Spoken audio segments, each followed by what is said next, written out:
নমস্কার, বাংলার কুরুক্ষেত্রে আপনাদের স্বাগত।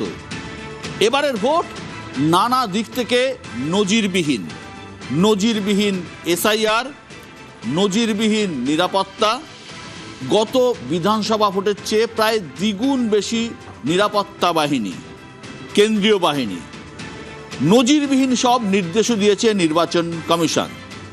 7 দফা 8 দফায় ভোট হওয়া এই বাংলায় এবার নজির গড়ে ভোট হচ্ছে 2 দফায়। তবে এ তো কিছুই নয়। প্রথম দফার নির্বাচনে একটা বড় নজির তৈরি হলো। এবার ভোটের হার ছুঁয়ে ফেলেছে 90%। এই রাজ্যের ইতিহাসে রেকর্ড। কেন এত বিপুল হারে ভোট পড়ল তার নানা কারণ রয়েছে। প্রথম এবং প্রধান কারণ নিশ্চিতভাবেই এসআইআর।